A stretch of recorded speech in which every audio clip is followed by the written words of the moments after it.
Estando a la puerta de nuestra conferencia misionera,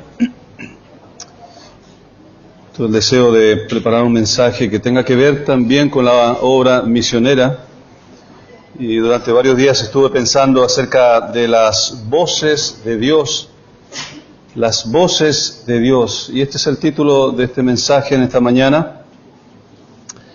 En Hebreos capítulo 1, versículo 1, nos dice el autor, el escritor de esta carta, aunque no sabemos el autor humano, pero sí sabemos el autor espiritual, divino, el Espíritu Santo.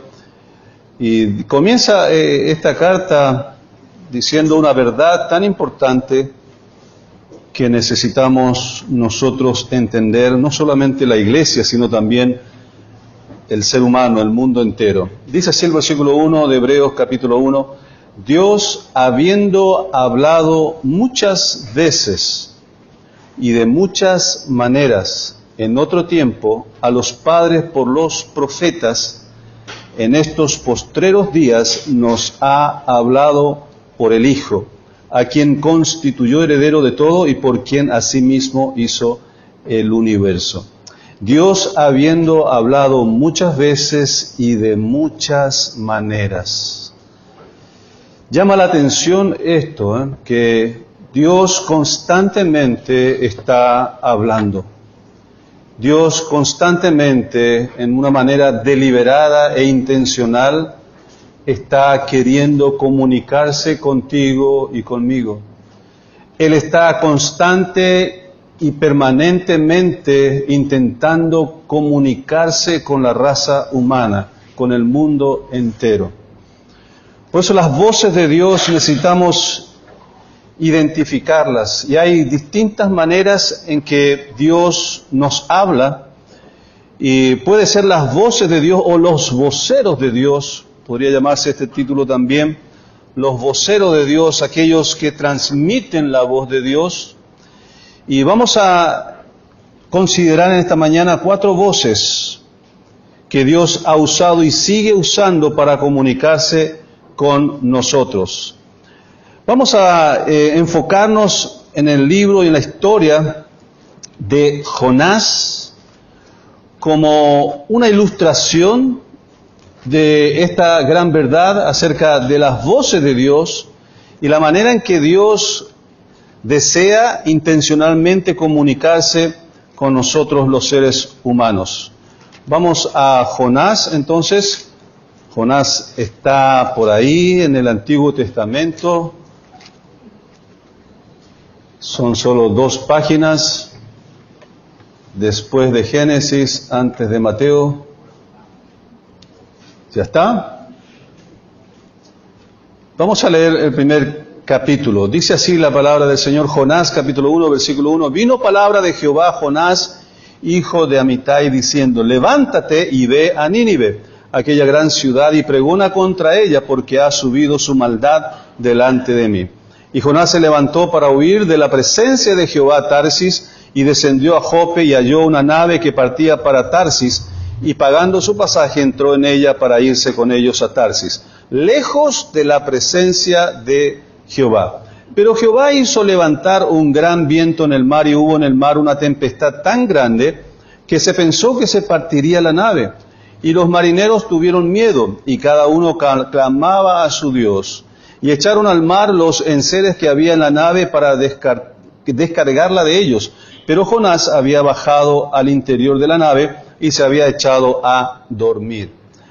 Y el patrón de la nave se le acercó y le dijo: ¿qué tienes, dormilón? Levántate y clama a tu Dios, quizá Él tendrá compasión de nosotros y no pereceremos. Y dijeron cada uno a su compañero: venid y echemos suerte para que sepamos por causa de quién nos ha venido este mal. Y echaron suertes, y la suerte cayó sobre Jonás. Entonces le dijeron ellos: decláranos ahora por qué nos ha venido este mal, qué oficio tienes y de dónde vienes, cuál es tu tierra y de qué pueblo eres. Y él le respondió: soy hebreo y temo a Jehová, Dios de los cielos, que hizo el mar y la tierra. Y aquellos hombres temieron sobremanera y le dijeron: ¿por qué has hecho esto? Porque ellos sabían que huía de la presencia de Jehová, pues él se lo había declarado. Y le dijeron, ¿qué haremos contigo para que el mar se nos aquiete? Porque el mar se iba embraveciendo más y más. Él respondió, tomadme y echadme al mar, y el mar se os aquietará, porque yo sé que por mi causa ha venido esta gran tempestad sobre vosotros. Y aquellos hombres trabajaron para hacer volver la nave a tierra, mas no pudieron, porque el mar se iba embraveciendo más y más contra ellos. Entonces clamaron a Jehová y dijeron, te rogamos ahora, Jehová, que no perezcamos nosotros por la vida de este hombre, ni pongas sobre nosotros la sangre inocente, porque tú, Jehová, has hecho como has querido. Y tomaron a Jonás y lo echaron al mar, y el mar se aquietó de su furor, y temieron aquellos hombres a Jehová con gran temor, y ofrecieron sacrificio a Jehová, e hicieron votos. Pero Jehová tenía preparado un gran pez que tragase a Jonás, y estuvo Jonás en el vientre del pez 3 días y 3 noches. Señor, te damos gracias por estar frente a tu palabra en esta mañana. Ayúdanos, Señor, a escuchar tus voces. Señor, en esta mañana oramos que disciernes nuestros pensamientos e intenciones, nuestros corazones, y ayúdanos, Señor, a interpretar, a distinguir tu voz, Señor, en medio de estas voces, Señor, que siempre, intencionalmente y constantemente, Señor, estás tratando de hablarnos y comunicarte con nosotros. Señor, te damos gracias y pedimos tu bendición. Háblanos en el nombre de Jesús. Amén. Muy bien, Nínive significa la residencia de Ninus, eso es de Nimrod. En Génesis 10:11 justamente nos enseña esta historia, cómo surgió Nínive, donde dice que Nimrod salió a Asiria y edificó a Nínive. Nínive era la capital del imperio de Asia, la nación que tanto mal hizo contra el pueblo de Israel, hasta destruir la capital del reino del norte, Samaria, en el 722 antes de Jesucristo, y llevar 10 tribus en cautiverio, del cual nunca más regresaron a su tierra, a Israel. O sea que los judíos, los israelitas, odiaban profundamente a los habitantes de Nínive, a esta nación, y además por tener la fama de ser tan crueles con las víctimas, con los presos, ¿verdad? Entonces la ciudad estaba situada al lado del río Tigris, en el territorio que hoy Irak está ocupando. Nínive fue destruida en el año 612 antes de Cristo y nunca más se construyó nada sobre aquel lugar. Dice que Jonás tuvo que caminar 3 días para recorrer la ciudad que Dios mismo menciona como aquella ciudad tan grande. Entonces se hace un cálculo más o menos de que por día cuántos kilómetros podría uno caminar, pero considerando también al mismo tiempo que él estaba predicando el mensaje de Dios. Entonces esto pudo haber requerido que él tuviera que quedarse reiteradas veces en el trayecto. Entonces más o menos se calcula que podría llegar a tener 28 kilómetros de extensión la ciudad de Nínive. Entonces sus murallas también eran muy llamativas, muy altas y muy anchas, tanto que había entre esas murallas viviendas, hasta cultivos también. Entonces era realmente tremenda esa ciudad. Se estima que tendría una población de aproximadamente 1 millón de habitantes, considerando, como dice la palabra, Dios mismo le dice, no tendré yo compasión de estos 120 que no saben distinguir entre la diestra y la siniestra, niños, ¿verdad? 120 niños, entonces se calcula aproximadamente 1 millón de habitantes que tendría Nínive. Entonces vamos a ver las voces de Dios que se manifestaron para Jonás. Y cuando comienza el pasaje, dice el versículo 2, la voz de Dios, ¿verdad? La palabra de Jehová vino a Jonás, hijo de Amitai, diciendo, ¿cuál era la voz de Dios en el versículo 2?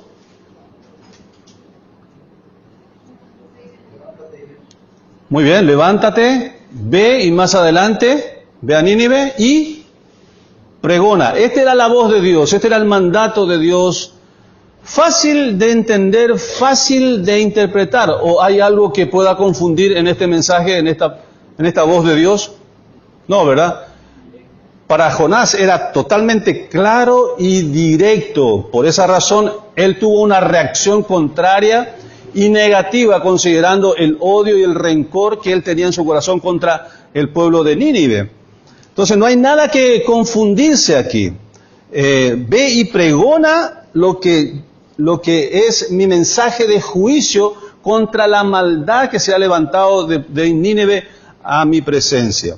Entonces Jonás es enviado a Nínive, no solamente para el bien de la posibilidad de que Nínive pudiera arrepentirse, porque tenía Dios la intención también en este mensaje, en este mandato a Jonás, de que Nínive podría arrepentirse, porque si no, ¿para qué dar el anuncio? Dios podría haber derramado su juicio sobre aquella nación y punto.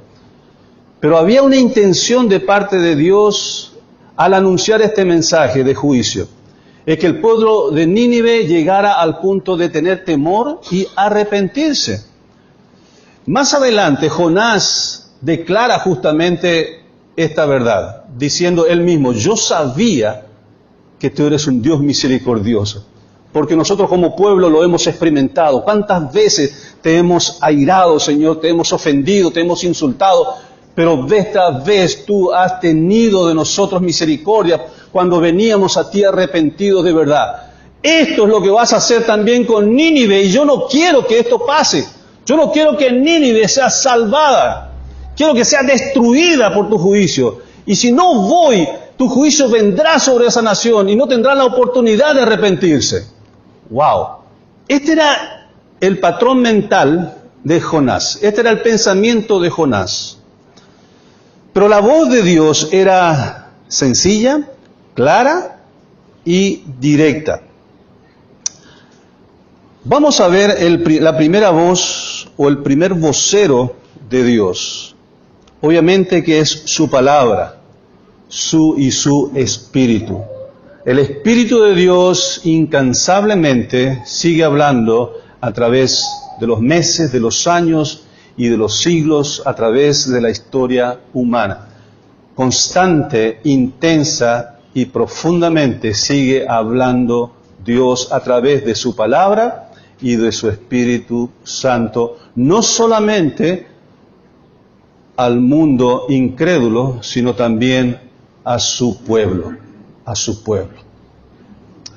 Aquí vemos la voz de Dios transmitiendo a su siervo Jonás, un profeta, a la voz de Dios queriendo transmitir al pueblo incrédulo pagano de Nínive a través de su siervo y su profeta. La voz de Dios intensa, constante y profundamente sigue transmitiendo al ser humano. Su palabra y su espíritu. Vino palabra de Jehová, dice el versículo 1, era la frase que expresaba la revelación divina de la voluntad de Dios. Dios se ha presentado siempre como un comunicador eficaz y efectivo. Nunca dejó a su pueblo en la ignorancia, amén. Siempre Él ha transmitido lo que era su deseo y su voluntad y sus planes. El Señor Jesucristo dijo a sus discípulos eso: ustedes son mis amigos y como tales, yo no les voy a ocultar nada de lo que voy a hacer. Mis planes los he revelado, los he manifestado. Dios es un fiel, eficaz y efectivo comunicador.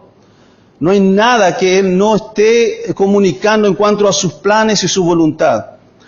Tampoco dejó a su pueblo sin indicaciones acerca de cómo conducirse, cómo vivir, cómo negociar, cómo actuar en diferentes situaciones y también en mantenerse en conexión, en comunicación, en comunión con su Dios y su Creador. Y aún más, conocer también los propósitos que Él tiene en esta tierra. Dios va a usar el mismo recurso para vos y para mí, para su iglesia hoy en día. Su palabra y su Espíritu Santo. En el caso de Jonás podemos observar que él había recibido la palabra de Jehová, indicándole específicamente la misión que tenía que hacer, que tenía que cumplir. No estamos seguros de cómo lo recibió.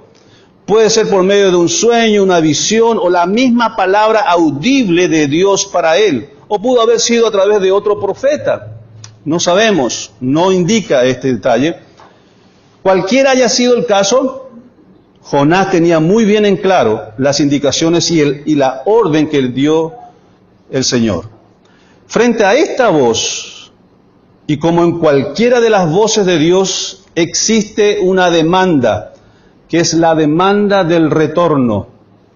Siempre lo he dicho, siempre repito esto en los mensajes, cuando Dios te habla, tú tienes que retornar. La demanda del retorno. Cuando Dios habla, la demanda es responderla. ¿Cómo te sentís vos cuando hablas a alguien, le haces alguna pregunta a alguien y no te responde, ni te mira? ¿Cómo te sentís? ¿Ignorado? ¿Con indiferencia? ¿Anulado? ¿Menospreciado? ¿Despreciado? ¿No sos nada? ¿No significás nada? ¿No tenés ninguna importancia, ningún valor? Ese es el mensaje cuando hay un silencio en medio de una voz que está demandando una respuesta. Entonces, frente a una orden de Dios, se espera que se manifieste la obediencia. ¿No es verdad? Y más todavía cuando se trata de nuestro Creador, el Dios Todopoderoso. Ahora, para nosotros también las voces de Dios han sido claras, en una manera particular y personal. Yo sé muy bien, mis queridos, hermana y hermano, vos de una manera personal y particular, en algún momento en la vida, en tu vida cristiana, o en el momento en que recibiste a Cristo, vos escuchaste la voz de Dios. Y en reiteradas ocasiones también en el transcurso de tu vida cristiana, Dios te ha hablado en una manera personal específica.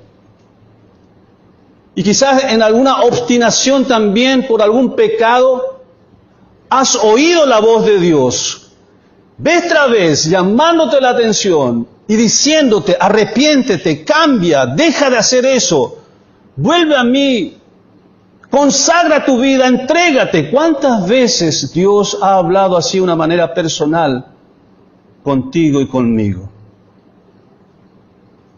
No podemos negar esto. No podemos huir de esta realidad y esta gran verdad. Dios ha hablado de una manera personal a cada uno de nosotros. Seas incrédulo o seas creyente, Dios te sigue hablando. Jonás no respondió según lo esperado. Lo lógico y razonable era obedecerle al Creador y Dios Todopoderoso. ¿No les parece a ustedes que esa debería haber sido la respuesta de Jonás? Si Dios, el Creador, el Todopoderoso, te está hablando, levántate, ve y pregona a Nínive. ¿Cuál tiene que ser la respuesta? Sí, Señor, para eso estoy. Tú eres mi Dios, tú eres mi Señor, tú eres mi Creador. Yo aquí vivo solo para hacer tu voluntad. Pero en lugar de levantarse Jonás para servir a Dios, Jonás se levantó para huir de la presencia del Señor. Desde ese punto Jonás fue en descenso. Descendió, descendió y descendió. Jonás descendió de Jerusalén a Jope para buscar una nave para huir y luego descendió al interior de la embarcación para esconderse de la realidad, de lo que Dios estaba haciendo, para llamarle la atención, para que él vuelva a hacer la voluntad del Señor, para que corrija su rumbo, para que deje de esa dirección que tomó por propia voluntad, carnal y rebelde en contra de la voluntad de Dios. Él se escondió, iba descendiendo y descendiendo y descendiendo. ¿No es el cuadro? ¿No es la figura de los cristianos hoy en día que rehúsan y rechazan la voz de Dios? Mis queridos, el descenso es parte de la vida de un cristiano que rehúsa hacer la voluntad de Dios. Esa es la característica del cristiano de hoy. Descenso, descenso y cada vez más descenso en su vida. Y llega un punto en que ya no pueden detenerse. Dios le ha hablado, pero se han obstinado en seguir descendiendo. Su intención era descender de la presencia de Dios en lugar de ascender al puesto de servicio que Dios le había llamado. Huyó, dice la palabra, huyó de la presencia de Jehová. Cuando la palabra de Dios te dice, huye de las pasiones juveniles, huye de la injusticia, huye de Satanás, huye de las pasiones de este mundo, huye de estas cosas, pero nunca, jamás huyas de Dios. Jonás pensaba que huyendo de la tierra de Israel, lugar físico donde moraba la gloria de Jehová, el templo de Jehová, de donde venían las designaciones para los siervos de Dios, él habrá pensado, tuvo la idea loca de que si salía de ese lugar físico, la voz de Dios iba a dejar de hablar. Que él iba a descansar de la presión espiritual de Dios, que Dios ya no le iba a seguir insistiendo con que hiciera aquello que le mandó a hacer en Nínive.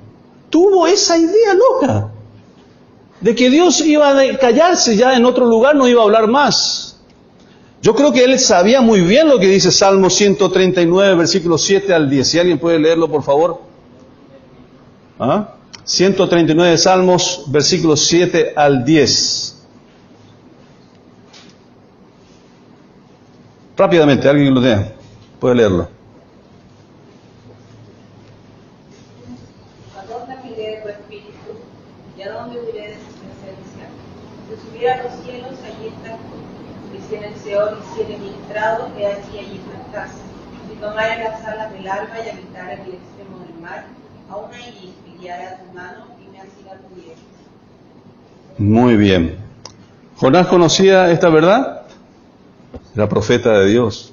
Tenía que conocer a Dios. Obviamente que sí. Cuando los hombres no responden a la voz de su palabra y su espíritu, entonces Dios va a hablar de otra manera.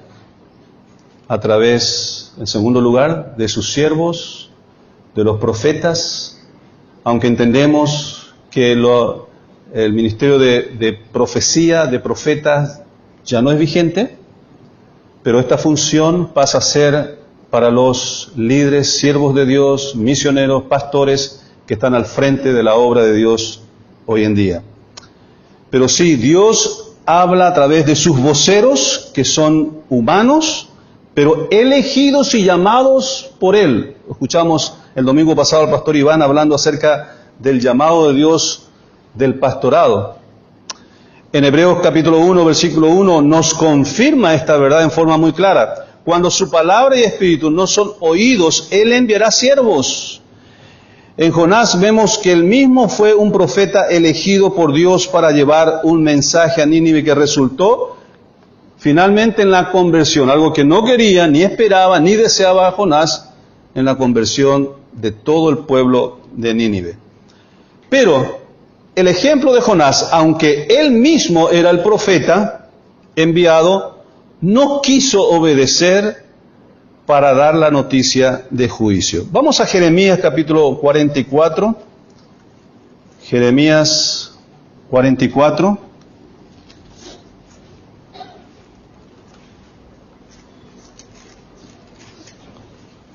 Fíjense en estos versículos 4 al 8, cómo habla acerca de esta verdad, cómo Dios transmite su voluntad, su palabra a través de sus siervos y los profetas. En este pasaje menciona a los profetas. 44, versículo 4 al 8. Y dice así: y envié a vosotros todos mis siervos los profetas desde temprano y sin cesar para deciros, fíjense el énfasis, desde temprano y sin cesar. Subrayá esa frase. La voz de Dios lo hace siempre temprano, con tiempo y sin cesar. Para deciros, no hagáis esta cosa abominable que yo aborrezco. Pero no oyeron ni inclinaron su oído para convertirse de su maldad, para dejar de ofrecer incienso a dioses ajenos. Se derramó por tanto mi ira y mi furor, y se encendió en las ciudades de Judá y en las calles de Jerusalén, y fueron puestas en soledad y en destrucción como están hoy. Ahora pues, así ha dicho Jehová de los ejércitos, Dios de Israel: ¿por qué hacéis tan grande mal contra vosotros mismos, para ser destruidos el hombre y la mujer, el muchacho y el niño de pecho de en medio de Judá, sin que os quede remanente alguno, haciéndome enojar con las obras de vuestras manos, ofreciendo incienso a dioses ajenos en la tierra de Egipto? Quiero que unas estas dos expresiones. El versículo 7, ¿por qué hacéis tan grande mal contra vosotros mismos? Saltemos al versículo 8, haciéndome enojar con las obras de vuestras manos. ¿Tiene sentido?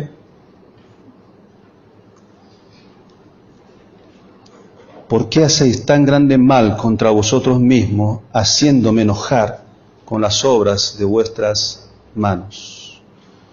Un claro ejemplo de la insistencia de Dios de comunicarse, en este caso a través de siervos humanos, pero al no responder al llamado, a la voz de Dios, vemos la reacción de Dios frente a esta indiferencia, frente a esta rebeldía de sus mismas criaturas, su mismo pueblo. Hoy en día ya no hay profetas, pero el que reemplaza la función, como dije recién, a los profetas como mensajeros de Dios son los pastores o ancianos. Tienen el respaldo por la palabra de Dios de transmitir, enseñar, amonestar, exhortar y ser de ejemplo en medio de la congregación de Dios. Vamos a ver algunos versículos, por favor. 1 Timoteo 1, 3 al 4. Marciano, ¿podrías leernos? 1 Timoteo 3, 1, 3 al 4. También 4, 6. Marciano, 1, 3 al 4 y capítulo 4, versículo 6. 1 Timoteo 3, 5, Rodrigo Gullón. 1 Timoteo 3, 5. 2 Timoteo 4, 1 al 2. Ramón, por favor. 2 Timoteo 4, 1 al 2. Tito 1 al 5. Ezequiel, Tito 1 al 5. Y José, Hebreos 13, 17. Hebreos 13, 17. Vamos a leer 1 Timoteo 3 al 4.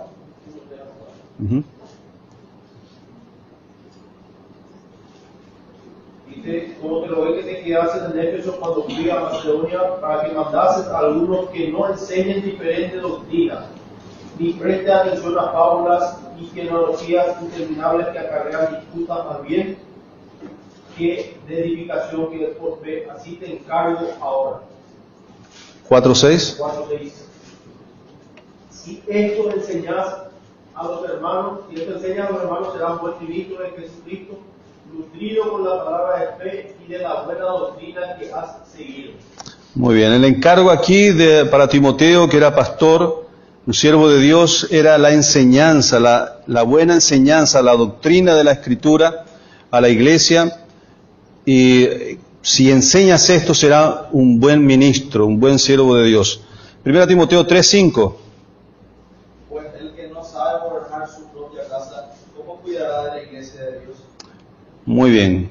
El cuidado de la iglesia entonces está a cargo de estos hombres llamados por Dios, siervos de Dios.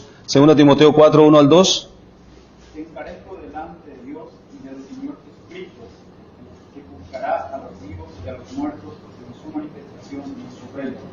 Que prediques la palabra, que vistes a tiempo y fuera de tiempo, redarguye, reprende, exhorta con toda paciencia y doctrina. Muy bien. Otra función de los siervos de Dios hoy, de exhortar, reprender, amonestar, enseñar y siendo ejemplo también en la congregación. Tito 1:5. Por esta causa te dejé en Creta, para que corrigieses lo deficiente y estableciese ancianos en cada ciudad, así como yo te mandé.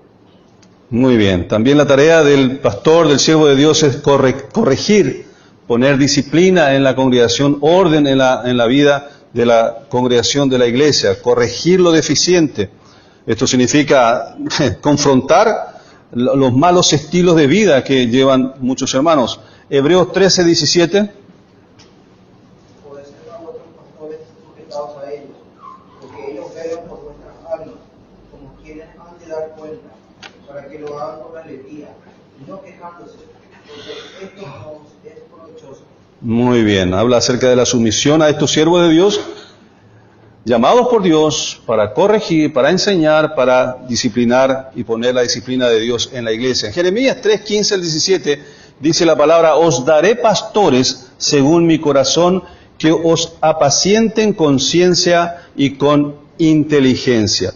Responsabilidades compartidas entre iglesia y su pastor. Pastor cumple su ministerio y la iglesia se somete respetando al llamado de Dios, al siervo de Dios. Pero primero, dice el versículo, según su corazón, daré pastores según mi corazón. Y luego, como resultado, Él mismo, Dios, adiestrará, preparará al hombre de Dios llamado por Él con ciencia y con inteligencia para conducir correctamente la iglesia de Dios.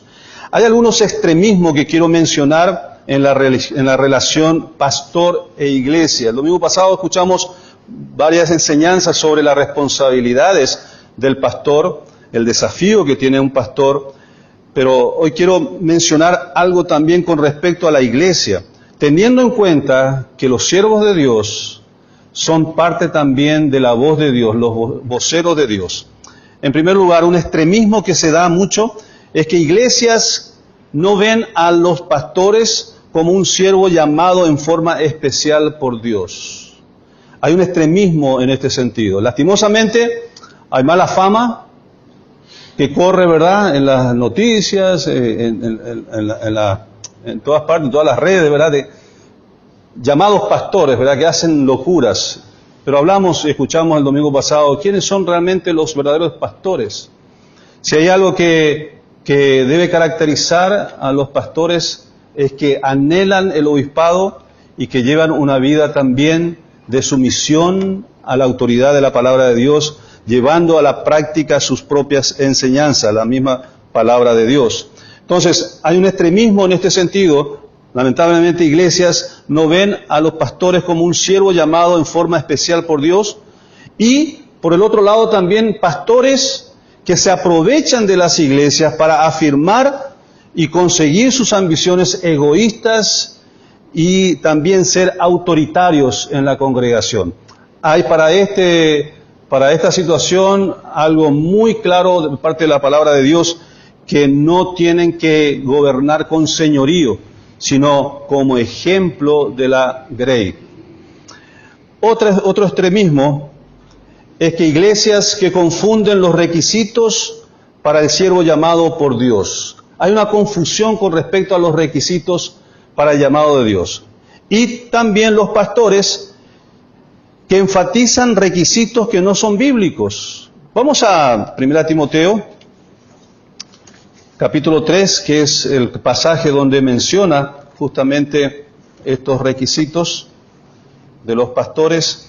Y yo quiero hacer un ejercicio con ustedes en este momento. 1 Timoteo 3.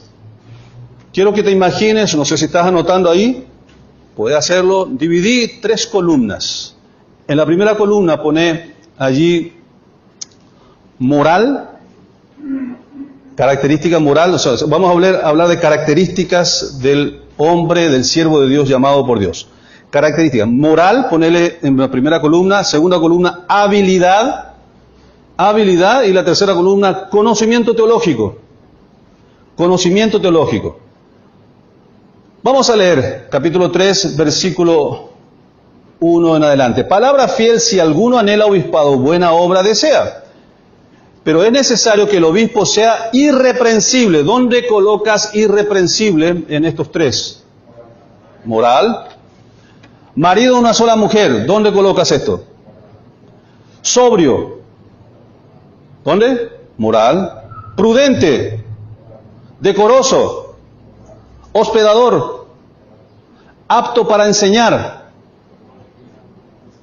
Muy bien, puede ser también algo que esté dentro del conocimiento teológico, obviamente, tiene que tener conocimiento teológico, ¿cierto?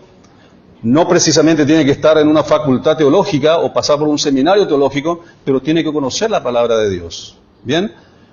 No dado al vino, no pendenciero, no codicioso de ganancias deshonestas, sino amable, moral, habilidad, moral, apacible, no avaro, que gobierne bien su casa, que tenga a sus hijos en sujeción con toda honestidad. Pues el que no sabe gobernar su propia casa, ¿cómo cuidará de la iglesia de Dios, verdad? No un neófito, también tiene que ver con enseñanza, preparación teológica. No sea que envaneciéndose caiga en la condenación del diablo. Muy bien. También es necesario que tenga buen testimonio de los de afuera. ¿Dónde entra esto? Muy bien. ¿Te das cuenta? Hay una confusión con respecto a los requisitos de los pastores hoy en día. No, que el pastor tiene que tener habilidades, tiene que ser un buen organizador, tiene que ser un buen administrador, tiene que ser un excelente showman que entretenga a la gente, una personalidad fantástica, maravillosa, bien carismático. Habilidades. O tiene que haber pasado sí o sí por una facultad teológica, tiene que tener diplomas de divinidad, doctor en divinidad. ¿Dónde está esto, mis queridos, en los requisitos bíblicos? Cuando el énfasis de los requisitos del llamado de Dios, de los pastores, son el 99%. ¿En qué columna? Moral. Para que el diablo no tome ventaja sobre sus vidas. 3 virtudes que debemos buscar en los llamados de Dios. Primero, humildad. Segundo, humildad. Tercero, humildad. Humildad. Humildad.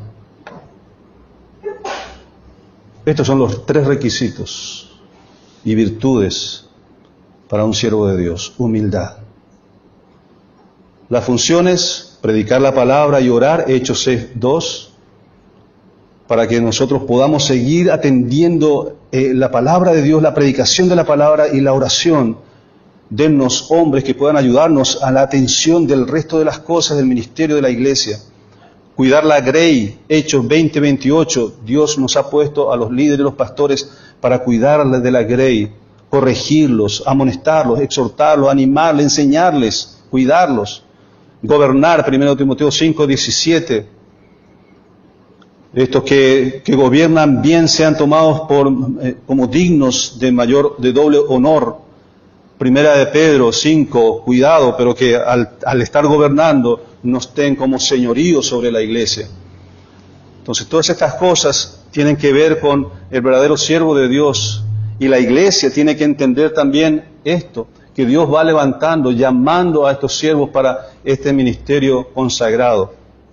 El llamamiento es del Señor, hermano. Ser pastor en la iglesia de Cristo es un llamamiento, no es una profesión o vocación, un comercio o un negocio. Por eso de comparar a la iglesia y la obra de la iglesia con las empresas seculares es lo peor que nosotros podemos hacer. Jamás un líder, un siervo de Dios, tiene que estar llevando en cuenta que todo lo que se hace en la iglesia tiene que estar comparado a las empresas seculares. No funciona de esta manera. Es una obra de fe, es una obra milagrosa que escapa a muchos recursos humanos e intelecto humano. Tampoco es algo que se pueda elegir o dejar cuando se quiera. Dios siempre ha sido el que llama a los que dirigirán a su pueblo. Dios llamó a Moisés, ¿verdad? ¿Accidentalmente, erróneamente? No. Eficazmente y acertadamente Dios preparó a Moisés para ese momento crucial para sus planes y propósitos. Los profetas que le fueron dada la palabra de Dios y Él los llamó de su trabajo ordinario al oficio consagrado de ser voceros de Dios. Estos hombres fueron llamados por Dios y hablaron conforme a la palabra y a los propósitos de Dios. El primer sumo sacerdote Aarón también fue nombrado y llamado directamente por el Señor. Y luego vemos a todos los siervos que nos enseña la palabra de Dios y hasta hoy en día. Cuando su pueblo no escucha y no responde a la segunda voz de Dios, entonces Dios hablará de otra manera. Y aquí nos encontramos en el tercer paso. Una voz de parte de Dios que no es la intención y el deseo de Dios. Vienen las circunstancias. Jonás lo vemos inmediatamente después de haber rechazado, rehusado, haber huido de Dios, haber desobedecido la voz de Dios. Comienzan las tempestades, comienzan las tormentas. Y para que estos tripulantes de aquel barco se asustaran, hermanos, es como se dice de los chilenos, ¿verdad? Si un chileno se asusta en un terremoto, tenés que asustarte, ¿verdad? Tenés que asustarte. Estos tripulantes conocían el mar, vivían en la barca. Cuando se asustaron, era porque realmente esa situación era de muerte. Tanto que pensaban que el barco se iba a partir. Y esto era muy extraño para ellos, tanto que los llevó y era como una tradición, algo que estaba en la conciencia de aquel entonces. No sé en qué punto de las generaciones humanas se terminó ese concepto de que cuando las cosas están mal es porque hay una causa, hay una razón. Pero estamos en una generación en donde podemos vivir de tormentas y tempestades y no pensamos absolutamente nada, ni nos autocuestionamos. ¿Será que estoy mal? ¿Será que Dios está permitiendo esto por alguna razón? Él está trabajando en mi corazón, en mi vida. Pero estos tripulantes inmediatamente al ver ese tipo de tempestades que era tan extraña, dijeron, aquí hay algo raro. Esto no está bien, esto está mal. ¿Por qué hay tempestad y tempestades? ¿Por qué está a punto de romperlo todo? Nuestra barca, todo. Nuestra vida está en peligro. Hay alguien entre nosotros que ha metido la pata con su Dios. Recordemos, son paganos. Incluso dice la Escritura que cada uno de ellos clamaron a su Dios. Quiere decir que eran de diferentes nacionalidades también. Pero estaban abiertos también hasta los nuevos dioses. Por si acaso acertamos a ese Dios que no conocemos y nos salvamos. Y eso fue lo que sucedió. Jonás aceptó la responsabilidad de su culpabilidad, asumió, y también no fue fácil para él llegar al punto de decir, desháganse de mí porque yo soy el culpable. Aquí soy yo el culpable. ¿Sabe? No es de cobardes asumir tu responsabilidad y tu culpabilidad cuando las cosas en tu familia no funcionan como deben funcionar.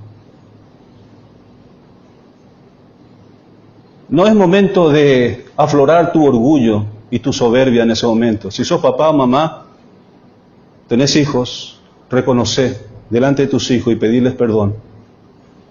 Quizás, hijo, lo que estamos pasando es mi culpa. Hay tempestades que estamos viviendo y yo sé que Dios me está hablando y lo reconozco. ¿Sabe? Tus hijos te van a admirar, te van a respetar, te van a amar y vas a ser un tremendo ejemplo para sus vidas en el futuro. Que te vean llorar, que te vean arrepentirte, que te vean reconociendo. Y a lo mejor no es la causa, a lo mejor no es la verdadera causa, pero vos estás dispuesto como un hombre de Dios, como un temeroso de Dios, como un padre temeroso de Dios, como un esposo temeroso de Dios, de asumir la responsabilidad. Si estas cosas están sucediendo por mi causa, hijos míos, esposa mía, esposo mío, puede que yo sea el culpable y me arrepiento y quiero orar con ustedes. Ayúdenme a orar y pedir perdón al Señor para que Él nos libere de esto, nos saque de esta tempestad en que vivimos. Volver a contentar a Dios, darle contentamiento y ya dejar de afligirle, molestarlo, enojarlo. ¿Sabe? Eso es algo que, una lección que tus hijos jamás van a olvidar. Y en lugar de sentirte humillado, aunque lo vas a experimentar, vas a ser exaltado. Vas a tener una esposa, un esposo que te va a respetar por tu humillación. Vas a tener hijos que van a seguir tus pasos de humildad. Estos hombres entendieron que Jonás era un siervo de Dios. Y tal fue la reacción y el resultado de la confesión de Jonás. Si hubo algo bueno en todo este trayecto en Jonás, fue que él reconoció su culpabilidad. Lo asumió. Y eso trajo un efecto, un impacto en la vida de estos paganos. ¿Y saben qué prometieron? Ofrecer sacrificio a Jehová. Y una vez que lleguemos a puerto, vamos a servir y seguir ofreciendo sacrificio a Jehová. Yo no sé, no dice la Escritura que se hayan convertido, pero si causó un efecto, un impacto en la vida de estos hombres, el reconocimiento y la humillación de un siervo de Dios lo hizo. Temo a Jehová. Así profesaba Jonás, pero lastimosamente que su práctica desmentía, contradecía su profesión. Por eso la pregunta, ¿por qué hiciste eso? ¿Por qué hiciste eso? No hay peor humillación que un incrédulo, un pagano, te llame la atención por ser infiel a tu Dios. ¿No es así? Y dicen que son evangélicos cristianos. ¿Te das cuenta el efecto y el daño que produce el mal testimonio? Vivir una vida contraria, contradictoria entre lo que predicamos y practicamos. Soy cristiano, decimos, pero estuve en una situación y no pude hacer otra cosa que mentir y que hacer algo turbio. No me dio otra oportunidad, no tuve chance. Y reaccioné así, tan desmedidamente, porque no tenía otra opción. ¿No piensas que el crédulo te va a decir, sí, tenés toda la razón? No. Vas a decir, bueno, si sos realmente cristiano, si decís que sos cristiano, debería vivir como un cristiano, debería actuar y reaccionar como un cristiano. Porque esa reacción y esas actitudes y esas decisiones que vos tenés son las mismas que yo tengo y tenemos todo el mundo que no somos cristianos. ¿A quién querés engañar? Jonás descendió en el barco para dormir. Típico de un cristiano que va huyendo de la voluntad de Dios. Se pasa durmiendo. Y a lo mejor no físicamente. El dormir no solamente para aquellos que lo hacen físicamente. En Efesios 5:14 dice, despiértate tú que duermes y te alumbrará Cristo.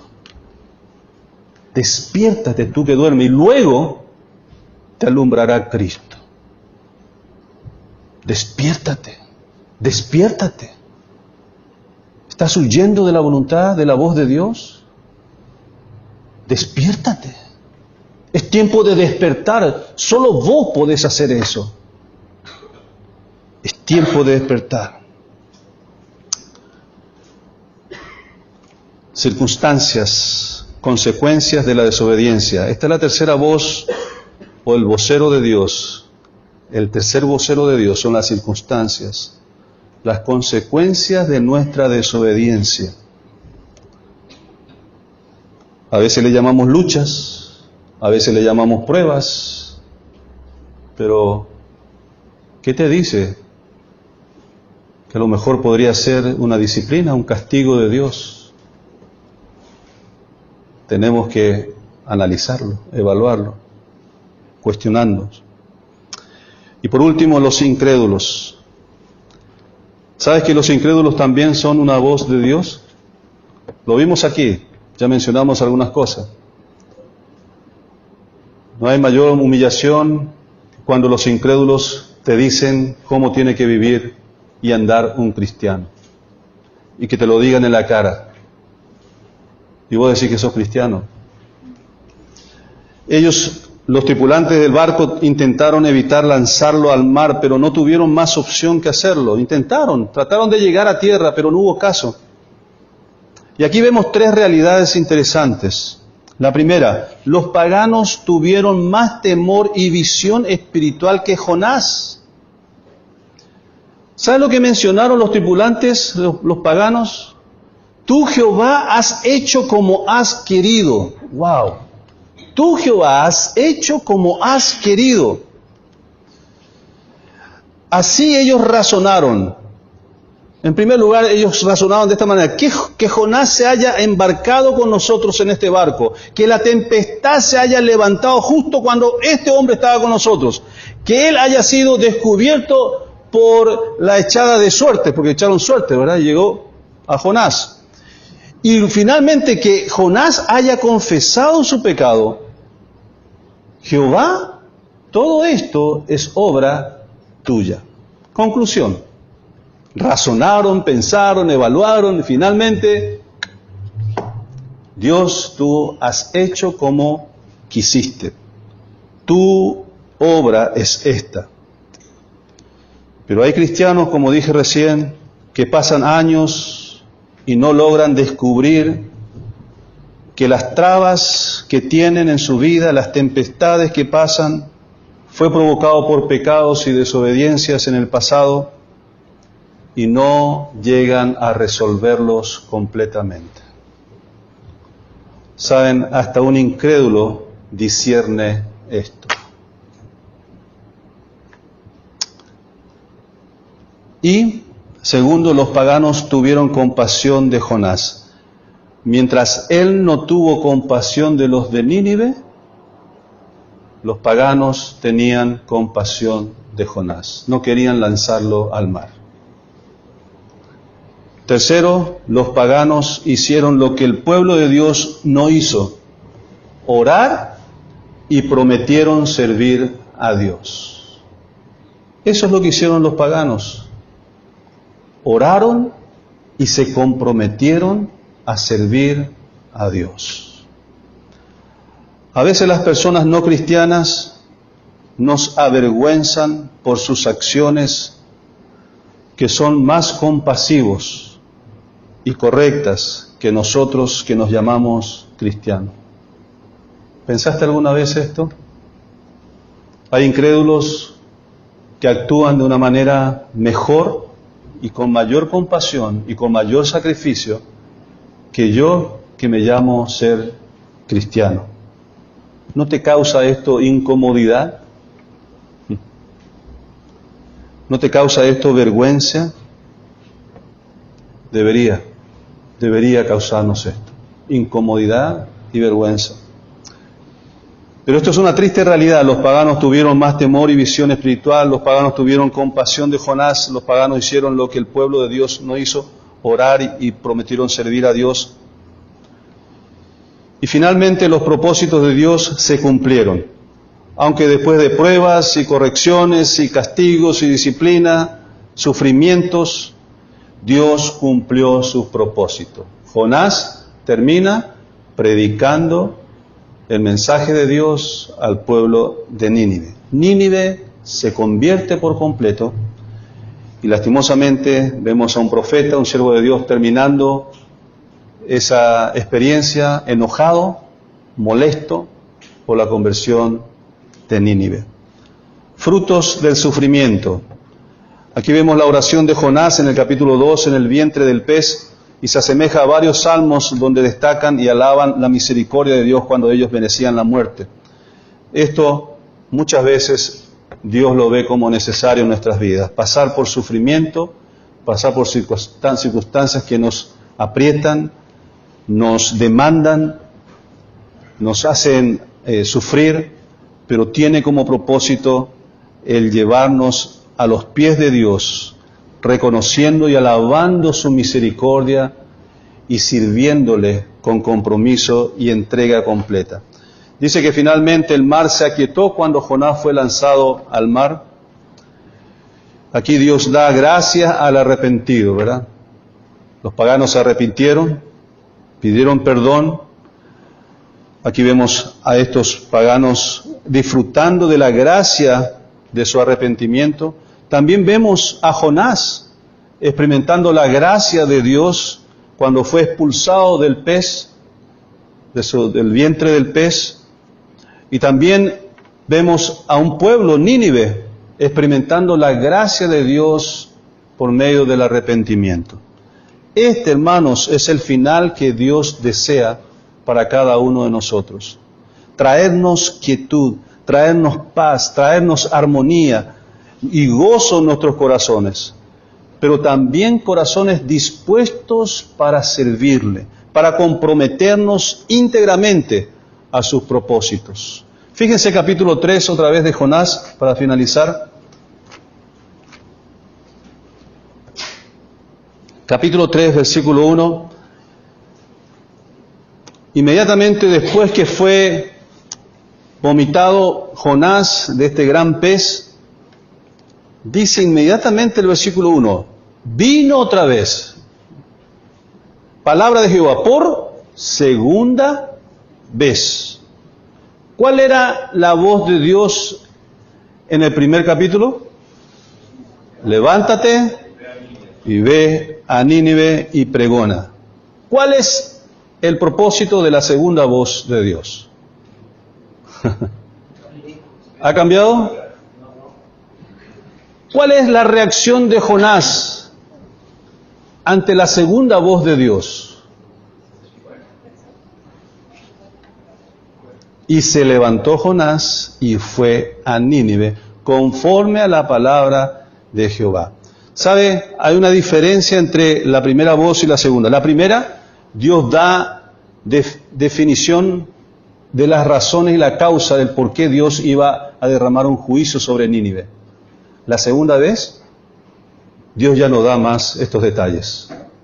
Le dice a Jonás, después de haber experimentado ya todo, el sufrimiento, el arrepentimiento de Jonás y la disposición del corazón de Jonás para hacer su voluntad, Dios le dice solamente esto: levántate, ve a Nínive.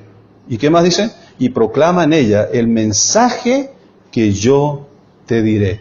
Punto final.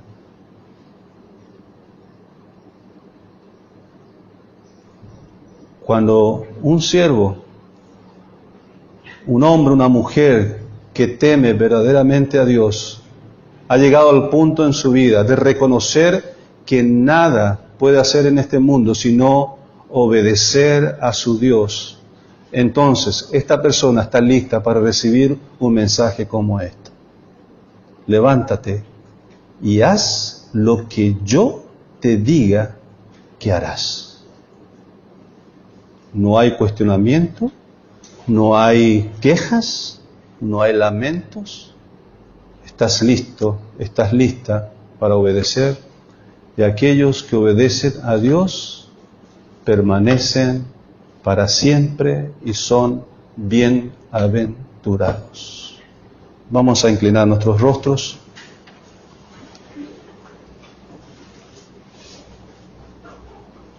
Las voces de Dios. Dios va a hablarte a través de su palabra y su espíritu. Dios va a hablarte también a través de sus siervos. Dios va a hablarte también a través de circunstancias. Pero también Dios puede hablarte a través de los incrédulos. ¿En qué manera Dios ha hablado a tu vida? ¿Cuáles fueron las indicaciones que Dios te dio y no has cumplido y has obedecido esas indicaciones? Hoy podés decirle al Señor: Señor, yo quiero corregir mi vida y empezar a obedecer tu voz. Si hay algo que debo cambiar y corregir, Señor, ya he oído tu voz en distintas maneras. Señor, hoy, en este momento preciso, yo estoy haciendo una autoevaluación. Me estoy autocuestionando, autocriticando. Si hay algo, Señor, en mi actitud, si hay algún pecado no confesado que está afectando mi comunión contigo y está ocasionando trabas en mi vida espiritual, y afecta a mi familia y afecta a los que me rodean. Señor, hoy te pido perdón y que me ayudes a corregir esto, Señor. Padre, te damos gracias por tu palabra en esta mañana. Gracias porque podemos prepararnos de esta manera también para iniciar la conferencia misionera. Oramos, Señor, que tu Santo Espíritu siga hablándonos a través de tu palabra, de este mensaje durante la semana, en los devocionales, que estemos listos, prestos siempre, Señor, a oír tu voz, desde tu palabra y tu Espíritu, Señor. Y oramos, Señor, que así como mandaste a Jonás, levántate y ve y proclama, Señor.